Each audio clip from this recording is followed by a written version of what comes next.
नमस्कार, मैं सुनीता कथा मंथन में आप सबका स्वागत करती हूँ। कथा मंथन में आज सुनिए शरद चंद्र चट्टोपाध्याय द्वारा रचित कहानी परेश। मजूमदारों का वंश बड़ा वंश है। गांव में उनकी बड़ी भारी इज्जत है। बड़े भाई गुरुचरण इस घर के कर्ता धर्ता है, और वो केवल घर ही के क्यों वरन सारे गांव के कर्ता धर्ता है। बड़े आदमी तो और भी थे, पर इतनी श्रद्धा भक्ति का पात्र श्री कुंजपुर में और कोई ना था। अपने जीवन में बड़ी नौकरी उन्होंने कभी नहीं की, लेकिन यौवन में जो एक बार निकटवर्ती जिला स्कूल की मास्टरी के काम में घुसे तो किसी भी लोभ से उस शिक्षालय की ममता छोड़कर अन्यंत्र नहीं गए। यहाँ उनका वेतन 30 से बढ़ते बढ़ते 50 हो गया। अब उसकी आधी यानी 25 रुपया पेंशन पाते हैं। 3 साल हुए अवकाश ग्रहण किए। संसार में आज तक रुपए की कमी उनके लिए सबसे बड़ी चीज नहीं हुई। अगर ऐसा ना होता तो झगड़ा मिटाने, मामलों का फैसला करने, तलबंदी की गुत्थियां सुलझाने में उनका आदेश ही श्री कुंजपुर में सर्वमान्य नहीं हो सकता। उनकी असीम धर्मनिष्ठा, चरित्र की दृढ़ता और अविचलित साधुता के सामने सभी कोई इज्जत के साथ सिर झुकाते हैं। उम्र 60 के लगभग अगर कोई आदमी चरित्र, साधुता या धार्मिकता में जाति दिखाता तो आसपास के 10-20 गांव के लोग उसका यह कहकर मजाक उड़ाते, ओफो, तुम तो एकदम गुरुचरण मालूम होते हो। गुरुचरण की स्त्री नहीं थी, केवल एक लड़का था, विमल। संसार में शायद अद्भुत कहलाने लायक सचमुच कुछ भी नहीं तो इतने बड़े सर्वगुण संपन्न पिता का ऐसा सर्वदोष संपन्न पुत्र कैसे हुआ, कुछ समझ नहीं आता। पुत्र के साथ पिता का सांसारिक बंधन नहीं के बराबर था। उनका सारा का सारा बंधन जा पड़ा था भतीजे परेश पर। हरिचरण का बड़ा लड़का परेश ही मानो उनका अपना लड़का हो। परेश एमए पास करके कानून पढ़ रहा है। उसे वर्ण परिचय की पहली पुस्तक से लेकर आज तक सब कुछ वे ही पढ़ाते आ रहे हैं। विमल ने कभी कुछ सीखा नहीं। उनका यह दुख परेश ने मिटा दिया। छोटा भाई हरिचरण इतने दिनों प्रदेश में मामूली नौकरी कर रहा था। सहसा लड़ाई के बाद ना जाने कैसे बड़ा आदमी बन गया और नौकरी छोड़कर घर चला आया। लोगों को ऊंचे ब्याज पर रुपए उधार देने लगा। स्त्री के नाम से एक बगीचा खरीद लिया और भी 1-2 काम ऐसे किए जिससे उसके रुपए की गंध को 5-7 गांव के लोगों की नाक तक पहुंचने में देर न लगी। एक दिन हरिचरण ने आकर विनय के साथ कहा, भैया, बहुत दिनों से मैं आपसे एक बात कहने की सोच रहा हूँ। गुरुचरण ने कहा, अच्छी बात है, कहो। हरिचरण बगले झाँकता हुआ बोला, अब आप अकेले और कितना करेंगे, उम्र भी काफी हो रही है। गुरुचरण, सो तो है, 60वां चल रहा है। हरिचरण, इसी से तो कह रहा हूँ, मैं तो अब घर ही रहूंगा। जमीन जायदाद सब गैर सिलसिले से पड़ी है, जरा निशान लगाकर मैं ही अगर।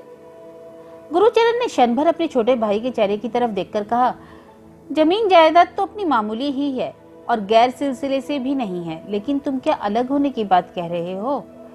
हरिचरण ने मारे शर्म के दांतों तले जीभ दबाकर कहा, जी नहीं नहीं, जैसा है जैसा चल रहा है वैसा ही सब रहेगा। सिर्फ जो कुछ अपने पास है उसमें जरा निशान लगा लेना है। और रसोई वसोई भी बड़े झंझट की चीज है, सब कुछ एकत्रित ही रहेगा, पर दाल और भात अलग अलग कर लिया जाए। आप समझे कि नहीं? गुरुचरण, समझा क्यों नहीं, समझता तो हूँ, अच्छी बात है, कल से ऐसा ही होगा। तो आप निशान कैसे लगाएंगे, कुछ तय किया है? हरिचरण ने पूछा। गुरुचरण ने कहा, तय करने की तो अब कोई जरूरत नहीं, पर यदि वह आज आ पड़ी है तो तीनों भाइयों के 3 बराबर हिस्से बांट देने से काम चल जाएगा। हरिचरण ने आश्चर्य के साथ कहा, 3 हिस्से कैसे? मजली बहू तो विधवा है, लड़का वाला कोई नहीं है, फिर उनका हिस्सा कैसा? 2 ही हिस्से होंगे। गुरुचरण ने सिर हिलाकर कहा, नहीं, हिस्से तो 3 होंगे। मजली बहू मेरे श्यामचरण की विधवा है, जब तक जीवित रहेगी हिस्सा तो पाएगी ही। हरिचरण रुष्ट हो गया और बोला, कानून से नहीं पा सकती, सिर्फ खाने पहनने को ले सकती है। गुरुचरण, सो तो ले सकती है, बहू जो ठहरी। हरिचरण, मान लीजिए कल को अगर बेच देना या गिरवी रख देना चाहे तो? गुरुचरण ने कहा, कानून से अगर ऐसा हक हासिल हो तो करेगी। सुनकर हरिचरण का चेहरा स्याह पड़ गया और बोला, करेगी क्यों नहीं।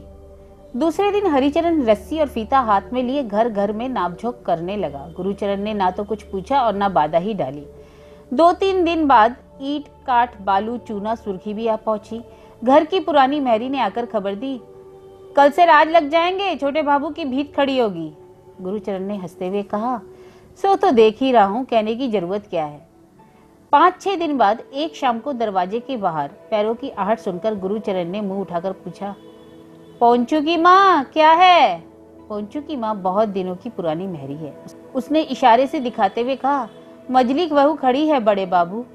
बड़ी बहू के मरने के बाद से विधवा वधू इस गृहस्थी की मालकिन है। वे ओट में खड़ी होकर जेठ के साथ बोलती है। उन्होंने मृदु कंठ से कहा, ससुर के घर में क्या मेरा कुछ दावा नहीं है? जो छोटी बहू मुझे रात दिन गालियां दिया करती है। गुरुचरण, है क्यों नहीं बहू, जैसा उनका है ठीक वैसा ही तुम्हारा भी हक है। पोंचू की माँ ने कहा, लेकिन इस तरह करने से तो घर में टिकना मुश्किल है। गुरुचरण सब सुन रहे थे। क्षण भर चुप रहकर बोले, परेश को आने के लिए चिट्ठी लिख दी है पोंचू की माँ, उसके आते ही सब ठीक हो जाएगा, तब तक तुम लोग जरा सहती रहो। मजली बहू ने दुविधा करते हुए कहा, लेकिन परेश क्या? गुरुचरण ने टोकते हुए कहा, लेकिन कुछ नहीं मजली बहू, मेरे परेश के विषय में लेकिन नहीं चल सकता। हरि उसका बाप जरूर है, पर वह लड़का मेरा ही है। सारी दुनिया एक तरफ हो जाए तो भी वह मेरा ही रहेगा। उसके ताऊजी कभी अन्याय नहीं करते। यह बात अगर वह ना समझे तो समझो कि व्यर्थ ही मैंने इतने दिनों पराए लड़के को छाती से लगाकर आदमी बनाया। दासी ने कहा, इसमें क्या कहना है? उस साल माता निकली थी, सब तुम्हारे सिवा उसे यमराज के मुंह से और कौन खींच कर लाया था बड़े बाबू? तब कहाँ छोटे बाबू थे, कहाँ उसकी सौतेली माँ? मारे डर के तो उसके पास कोई फटकता ना था। अकेले ताऊजी ही थे, क्या रात और क्या दिन। मजली बहू, परेश की माँ जीवित रहती तो शायद उससे भी इतना करते ना बनता। रहने दो बेटी ये सब बातें, गुरुचरण ने संकोच में पड़ते हुए कहा।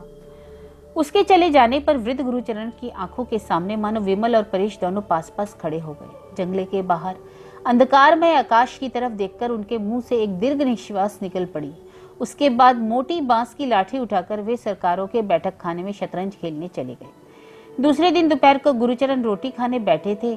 मकान के उत्तरी तरफ के बरामदे का कुछ हिस्सा घेरकर हरिचरण की रसोई का काम चल रहा था। वहां से तीक्ष्ण नारी कंठ से ऐसी ऐसी कड़वी बातें निकल रही थी जिनका हदो हिसाब नहीं। उनके भोजन में काफी विघ्न हो रहा था, मगर उनमें जब सहसा पुरुष का मोटा गला आ मिला तब क्षण भर के लिए उनके कान खड़े हो गए और सुनकर सहसा वे उठकर खड़े हो गए। मजली बहू ओट में से हाय हाय कर उठी और पंचू की मां ने मारे क्रोध और शोक के चित्कार करके इस दुर्घटना को प्रकट किया। आंगन में खड़े होकर गुरुचरण ने भाई को पुकार कर कहा, हरिचरण, औरतों की बात पर ध्यान नहीं देते, पर तुम पुरुष होकर अगर विधवा बड़ी भौजाई को इस तरह अपमान करोगे तो उसका फिर इस घर में रहना नहीं हो सकता।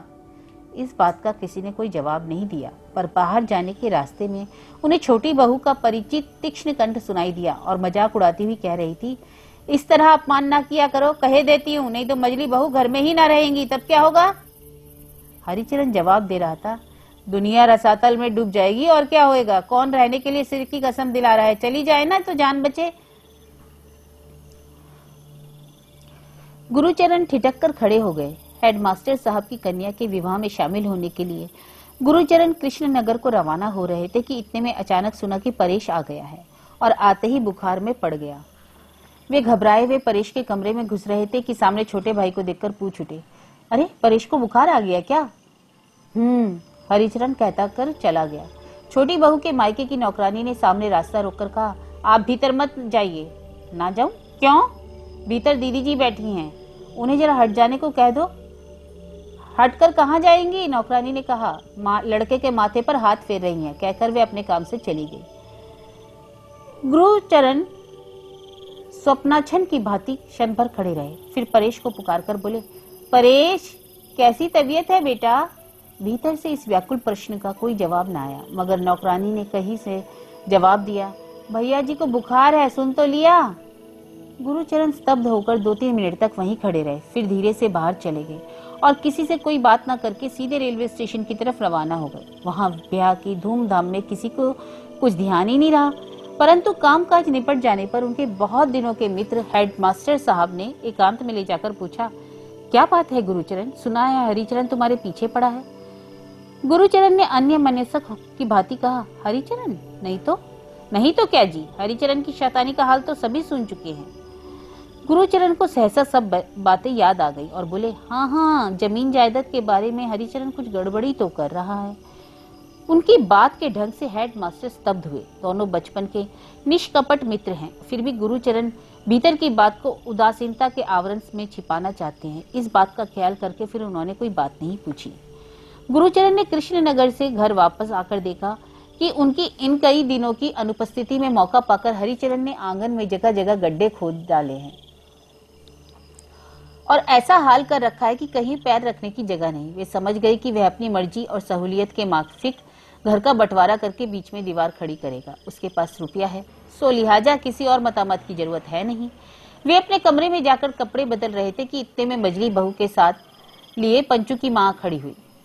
गुरुचरण समाचार पूछना चाहते थे कि वह अकस्मात रोने लगी और रोते रोते उसने बताया कि परसों सवेरे मजली बहू जी को छोटे बाबू ने गर्दन पकड़कर धक्का देते हुए घर से बाहर निकाल दिया था और अगर पंचू की मां मौजूद ना होती तो शायद मार मारकर अधमरी कर डालते। घटना पूरी तरह से समझने में गुरुचरण को ज्यादा देर न लगी। फिर भी वे मिट्टी के पुतले की तरह निर्विकार रहे और पूछ बैठे, सचमुच ही क्या हरिचरण ने तुम्हारी देह को हाथ लगाया बहू? लगा सका वह? थोड़ी देर बाद पूछा, जान पड़ता है तब परेश शायद खाट पर होगा। पंचू की मां ने कहा, उन्हें तो कुछ भी नहीं हुआ बड़े बाबू, अभी आज ही तो सवेरे की गाड़ी से कोलकाता चले गए। कुछ हुआ नहीं? तो वह अपने बाप की करतूत जानकर गया है? हाँ, सभी कुछ जान गया। गुरुचरण के पैरों के नीचे से जमीन खिसक गई। बोले, बहुरानी, इतने बड़े अपराध की सजा अगर उसे ना मिले तो इस घर में मेरा रहना उठ गया समझो। चलो अभी इसी समय मैं गाड़ी लिए आता हूँ, तुम्हें अदालत जाकर नालिश करनी होगी। अदालत जाकर नालिश करने के नाम से मजली बहू चौंक पड़ी। गुरुचरण ने कहा, गृहस्थी की बहू बेटियों के लिए यह काम सम्मानजनक नहीं, यह मैं जानता हूँ, पर इतना बड़ा जबरदस्त अपमान अगर चुपचाप सह लोगी बेटी तो भगवान तुमसे नाराज हो जाएंगे। इससे ज्यादा बात और मैं नहीं जानता।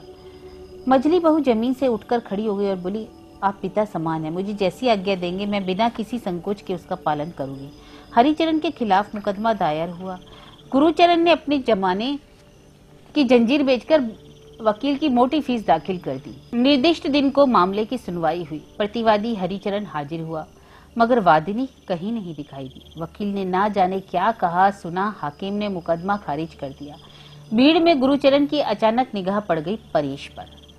वह मुंह फेरकर मंद मंद हंस रहा था। गुरुचरण ने घर आकर सुना कि मायके से किसी की जबरदस्त बीमारी की खबर पाकर मजली बहू बगैर नहाए धोए यूं ही गाड़ी बुलवाकर चली गई। पंचू की मां हाथ पैर धोने के पानी देने आई तो सहसा रोकर कहने लगी, रात भी झूठी दिन भी झूठा, तुम और कहीं चले जाओ बड़े बाबू, इस पापी संसार में तुम्हारे रहने की जगह नहीं है। ढोल आए, नगाड़े आए, मंजीरा आया, मुकदमा जीत जाने की खुशी में हरिचरण के घर शुभ चंडी की पूजा के ऐसे बाजे बजे कि सारा गांव उथल पुथल हो उठा। 2 भागों में विभक्त पैतृक मकान के एक हिस्से में रहा हरिचरण का परिवार और दूसरे में रहे गुरुचरण और उनकी बहुत दिनों की पुरानी दासी पंचू की मां। दूसरे दिन सवेरे पंचू की मां ने आकर कहा, रसोई का सामान जुटा दिया है बड़े बाबू। रसोई का? ओ चलो ठीक है, मैं आया। कहकर गुरुचरण उठना ही चाहते थे कि दासी ने कहा, कोई जल्दी नहीं है बड़े बाबू, जरा दिन चढ़ने दीजिए, बल्कि आप गंगा स्नान कराइए। अच्छी बात है, जाता हूँ। कहकर गुरुचरण पलक मारते ही गंगा स्नान के लिए जाने को तैयार हो गए। उनका काम या बात में कहीं कुछ असंगति नहीं थी, फिर भी पंचू की मां को ना जाने क्यों बहुत बुरा मालूम दिया। उसे बार बार यही ख्याल आने लगा, मानो ये पहले के बड़े बाबू नहीं रहे। पंचू की मां भीतर जाकर चिल्ला चिल्लाकर कहने लगी, कभी भला ना होगा, हरगिज भला ना होगा, इसकी सजा भगवान देकर ही रहेंगे। किसका भला ना होगा, किसे भगवान सजा देंगे, ठीक से समझ में ना आया। लेकिन उस दिन छोटे बाबू की तरफ से इस बारे में झगड़ा करने को कोई तैयार नहीं हुआ। इसी तरह दिन कटने लगे। गुरुचरण की एकमात्र संतान विमल चंद्र सुसंतान नहीं है, वे इस बात को अच्छी तरह जानते थे। कई मास पहले कुछ घंटों के लिए एक बार आया था, फिर उसके दर्शन ही नहीं हुए। उस बार वह एक बैग में छिपाकर ना जाने क्या क्या रख गया था। उसके चले जाने पर गुरुचरण ने बुलाकर कहा था, देख तो बेटा क्या है इसमें। परेश ने अच्छी तरह देखभाल कर कहा, कुछ कागजात हैं, शायद दस्तावेज हैं, ताऊजी ने जला दूं? अगर जरूरी हुए तो? जरूरी तो है, पर विमल भैया के लिए शायद गैर जरूरी है। आफत की जरूरत क्या है घर में रखने की? गुरुचरण ने आपत्ति की थी। बगैर जाने नष्ट नहीं करना चाहिए परेश, किसी का सत्यानाश भी हो सकता है। इन्हें तो कहीं छिपा कर रख दे बेटा, पीछे देखा जाएगा। इस घटना की उन्हें याद नहीं थी। आज सवेरे गंगा स्नान से लौटकर रसोई बनाने जा रहे थे कि इतने में अकस्मात बैग लिए हुए परेश, हरिचरण गांव के और भी कई सज्जन और पुलिस आ खड़ी हुई। घटना संक्षेप में यह है कि विमल डकैती का आसामी फिलहाल फरार है। अखबार में खबर पढ़कर परेश ने पुलिस को सब बातें जता दी। बैग अब तक उसी के पास था। विमल खराब लड़का है, शराब पीता है और भी कई दोष हैं। कोलकाता रहकर कोई मामूली सी नौकरी करके यह सब काम किया करता है, मगर डकैती कर सकता है? ऐसा संदेह पिता के मन में कभी स्वप्न में भी ना हुआ। कुछ क्षण वे एकटक परेश के चेहरे की तरफ देखते रहे। उसके बाद उनकी निर्निमेष दोनों आंखों से झरझर आंसू टपकने लगे। बोले, सब सच है। परेश ने एक बात भी झूठ नहीं कही। दरोगा ने और भी 2-4 बातें पूछकर उन्हें छुट्टी दे दी। जाते समय उसने सहसा झुककर गुरुचरण के पांव छुए और कहा, आप उम्र में बड़े हैं, ब्राह्मण हैं, मेरा कसूर ध्यान में न लाइएगा। इतने भारी दुख का काम मैंने इससे पहले कभी नहीं किया। इसके बाद कई महीने बीत जाने पर खबर आई कि विमल को 7 साल की सजा हो गई। फिर ढोल नगाड़े और मजीरा बजाकर समारोह के साथ शुभ चंडी की पूजा की तैयारियां होने लगी। परेश ने कहा, बापू यह सब रहने दो। क्यों? मुझसे सहन ना होगा। बाप ने कहा, अच्छी बात है, सहन ना कर सको तो आज का दिन कोलकाता जाकर घूम फिर कर बिताओ। जगन माता की पूजा है, धर्म कर्म में बाधा मत डालो। कहना ना होगा धर्म कर्म में कोई बाधा नहीं आई। 10 दिन बाद एक दिन सवेरे गुरुचरण के घर की तरफ अकस्मात शोरगुल और चीख चिल्लाहट सुनाई दी। कुछ देर बाद ग्वालिन रोते हुए खड़ी हुई। उसकी नाक से खून बह रहा था। हरिचरण ने घबराहट के साथ पूछा, कैसे तुमको खून आया मोक्षदा? बात क्या है? रोने की आवाज सुनकर घर के सभी आ पहुंचे। मोक्षदा ने कहा, दूध में पानी मिलाया था, इसलिए बड़े बाबू ने लात मारकर मुझे गड्ढे में गिरा दिया। किसने किसने गिराया तुझे? परेश ने कहा, ताऊ जी ने। झूठ बोलती है क्या? छोटी बहू ने कहा, जेठ जी औरतों की देह पे हाथ लगाएंगे? तू क्या सपना देख रही है दूध वाली? उसने अपनी देह पर कीच मिट्टी दिखाते हुए देवी देवताओं की कसम खाकर सच्ची बात है। दीवार का उठना तो बंद हो गया था, पर आंगन के गड्ढे ज्यों के त्यों थे। गुरुचरण के लात मारने पर उन्हीं में से एक में गिर जाने से उसे चोट आ गई। हरिचरण ने कहा, चल मेरे साथ नालिश कर दे। स्त्री ने कहा, कैसी असंभव बात कहते हो तुम? जेठ जी औरतों की देह पर हाथ लगाएंगे? झूठी बात है। हरिचरण ने कहा, झूठी होगी, हार जाएगी, लेकिन भैया के मुंह से तो झूठ निकल नहीं सकता। मारा होगा तो सजा हो जाएगी। युक्ति सुनकर स्त्री को सुबुद्धि आ गई और बोली, ठीक है, जाओ नालिश करवा दो ले जाकर, ठीक सजा हो जाएगी। और हुआ भी वही। भैया के मुंह से झूठ ना निकला। अदालत के न्याय से उन पर 10 रुपया जुर्माना हो गया। अब की बार शुभ चंडी की पूजा तो नहीं, मगर दूसरे दिन देखा गया कि कुछ लड़के झुंड बनाकर गुरुचरण के पीछे शोरगुल मचाते हुए बकते हुए जा रहे थे। ग्वालिन को मारने का गीत भी इतने में बन गया। रात के करीब 8 बजे होंगे। हरिचरण की बैठक भरी हुई थी। गांव के मुरब्बी लोग आजकल यहीं आने लगे। अकस्मात एक आदमी ने आकर एक बड़े मजे की खबर सुनाई। लोहारों के लड़कों ने विश्वकर्मा पूजा के उत्सव में कोलकाता से 2 जनी खेमटा नाचने वाली बुलाई। उन्हीं के नाच की महफिल में गुरुचरण बैठे हैं। हरिचरण हंसते हंसते लोटपोट हो गए और बोले, पागल है क्या? इसकी बात सुनो, भैया खेमटा नाच देख रहे हैं। कहाँ से पी खाकर आ रहा है रे? अविनाश ने कसम खाकर कहा, अपनी आंखों से देखकर आया हूँ। एक आदमी दौड़ा सच्ची खबर लाने के लिए। 10 मिनट बाद वह लौट आया और बोला, बिल्कुल सच बात है, सिर्फ नाच ही नहीं देख रहे, बल्कि रुमाल में बांधकर उन्होंने न्यौछावर देते हुए भी अपनी आंखों से देखकर आया हूँ। बस फिर क्या था, एक जोर का शोरगुल उठ खड़ा हुआ। किसी ने कहा, किसी दिन ऐसा होगा, यह तो जानी हुई बात थी। कोई कहने लगा, जिस दिन बिना कसूर औरत की देह पर हाथ लगाया था उसी दिन हम समझ गए थे। एक ने लड़के की डकैती का भी उल्लेख करते हुए कहा, उसी से वह बाप के चरित्र का अंदाजा हो सकता है। इसी तरह की ना जाने कितनी बातें होने लगी। आज कुछ बोला नहीं तो वो था सिर्फ एक हरिचरण। वह अन्य मनसक सा होकर चुपचाप बैठा रहा। उसे ना जाने कैसे मानो आज बचपन की याद आने लगी। क्या यही उसके भैया हैं? यही गुरुचरण मजुमदार हैं? रात के करीब 2-2:30 बजे होंगे।